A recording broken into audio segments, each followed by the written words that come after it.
family, the market did a whole lot of movement and went absolutely nowhere. Let's talk about what's happening. It's Stocks and Hip Hop. I genuinely appreciate you stopping back at the channel. Make sure if you are new here to hit that subscribe button because all the new content comes out every single week. So what we do here is we cover the market. We cover the four indexes, the S&P, the Russell, the Nasdaq, and the Dow.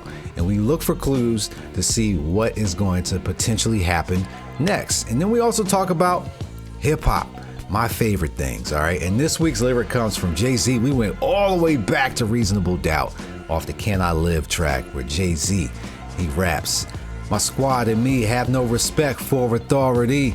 Laughing hard, happy to be escaping poverty, however brief." That's off the Can I Live track. Make sure that you check that out if you haven't in a while because that is a classic album. So let's jump directly into these charts and let's check what's happening for the week. All right, the S&P closed at $3,970.99, like it was on a sale. All right, so family, we've covered this for quite some time now. We've seen that we've been in a range for a while. All right, and we've seen that this range has played out for, let's see, this was since basically last year, May. All right, where we entered into this range and we kind of bounced a little bit out of it, a little bit higher, below, all that good stuff, right? So here we are, where the most recent attempt to go higher was failed. And here we are now back below this 50-day moving average. So with all this being said, what can happen here? All right, let's zoom out a little bit. Okay, I want everybody to see this here. Technically, the bull market is still not completely over. And the reason why is because our 200-day moving average is still being respected. So that is key, number one. All right, we have to be able to zoom out and take a very good look at what's happening overall. So while things look weak and look like they're about to break down, we need the official signal. The official signal will be when we close below this 200-day moving average. Now, with all of that being said, we have watched things to see if momentum was going to shift. Last week, I highlighted how we did have a trend line going here and that this candle broke that trend line. Now that we are back below and the resistance is held up, where can we go from here? All right, things are not looking too great. I'm not going to lie to you. Right now, the market looks pretty weak, looking like it is going to make a continuous drop. Earlier in the year, late last year, I had a price target for the S&P for 3,200. I'm going to bring that back up because this right here is starting to show that the momentum is starting to shift. If the bears wanted to take it, they have the better control. If the bulls wanted to take it, they should have taken it this week. Okay, they really should have. Not going to say that this week was the week of all weeks to do it, but they've had multiple attempts. And once again, with this momentum shift here, with that candle drop, I'm looking to see that the bulls are going to actually start to fade out and the bears are probably going to take over. That's what I'm seeing. I could be completely wrong. Either way, we need a break above this resistance and this support to get a clear decision. All right, so that's what we're going to look for. Price targets right now, obviously they have not changed. We want to see a close above that 4,000 for the upside target. Downside target is once we have a close below this around 3,800, then we know where we're going to go. All right, so that's the S&P. Let's go ahead and dance on over to what the Russell is showing us. All right, IWM closed at $171.79. Boom, boom, boom. What do we got going on? The intimate look of things here. A lot of indecision, a lot of continued indecision going on in the Russell. The Russell is showing last week how we had this inverted hammer, a lot of volume, okay? And we continue to defend this 170 area, which is pretty good too. But I do not like this indecisive action. This indecisive action right here, this spinning top, got very long wicks. Again, strong volume. I'm not really liking how that is setting up. Even though we had the momentum shift that I was looking for with the moving averages, like I said, we need confirmation. And right now, we do not have that confirmation. We're hanging towards the lows with indecisive action. That can be a recipe for disaster. I'm looking to see if this 170 actually cracks and we continue further to get down to the lows that we tested around 163. I don't really like what's going on. I really don't. The market is looking pretty weak. We had opportunities to go higher and we did not execute. So price targets right now. If this is the real deal, we need to get back above around this 175 area. And that's because this is where it was before it started to try to take off and it failed. We need to be able to get back above that 185 area.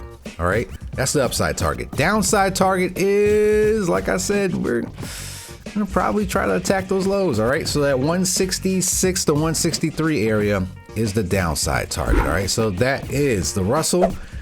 Keep on moving along here. All right, I'm not gonna tell you that I'm chipper. I'm really not. This is not looking good, ladies and gentlemen. All right, the Dow closed at $32,237.53. All right, what's going on here? We broke out of the zone that we wanted to stay in order to try to go higher, and we didn't. Ultimately, right now, we looked last week where we said we have to face off against this resistance and get above it. We did face off, and you see the result. It was failed. So now that we failed, where do we go from here? All right, price targets. Price targets right now, we're still in this wild, wild west here where we showed all of that volatility before. Don't be surprised if that volatility steps back in and we end up closing back below this 32,000 area. All right, with a price target of, let's say 31. Just put it in the 31,000 area. All right, so the 31,000 area, I think that was the price target from last week. Still a price target because we did hit there before we bounced and we failed this resistance. Now I'm looking forward to actually make a move to retest that low. All right, upside target. Upside target is if we do continue to be upbeat and the market is digesting all of this news here and we grind, we get back above our resistance that is holding us back right now around that 33,000 area. All right, so that's the Dow. And lastly, let's dance with the Nasdaq. The Nasdaq closed at $12,767.05. All right, let's not forget that nickel. As we zoom in, what do we got here? The Nasdaq is the strongest performing one. A while ago, it was the weakest, and now the tide has turned. This is the one that we're looking to see if we can actually get above this resistance. We closed pretty much exactly right on it. Hey, ladies and gentlemen, I can't make these lines up. Well, yes, I can. They are arbitrary. But what I can't make up is the closes, all right? The closes are pretty close to the resistance line. So where can we go from here? If the techs do have the strength in order to help hold the market up, then they can lead. And if they lead, we'll have a strong close above this resistance. And we are pretty much there knocking on the door. So let's see if we can get there. All right, price target is if we can close above this, I am looking for the market. Well, back out in order to get to around this 13,500 area. All right, between 13,000 to 13,500. This is the area where I'm looking for the market to actually close at if it does have the strength. All right, downside target. Downside target will be if the market closes, where we at? Ooh, we won't go that far down. But if we do have that highly volatile week, then downside target is around that 12,000 area. All right, so let's recap. Let's recap here, all right? All four of our indexes right now, pretty indecisive, okay? We have the S&P, which is extremely indecisive. We have the Russell, also extremely indecisive. We have the Dow, which is in the highly volatile zone. And then we have the Nasdaq, which is the only one that is showing that it could possibly raise itself above its resistance level and help lead the market. So we're going to keep an eye on tech this week to see what can happen. We got the Amazons, we got the Googles, the Facebooks, Metas, all right, the Apples, all of those good stocks there. We're going to see if the techs have the ability to help drive the market further. All right.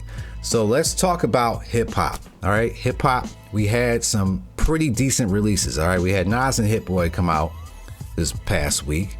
There were a couple other ones that I can't think off the top of my head. I had it flash on my YouTube music, and I look forward to checking it out right after this. But hip hop, what are you listening to? All right, as I alluded to, Jay-Z, I listened to that.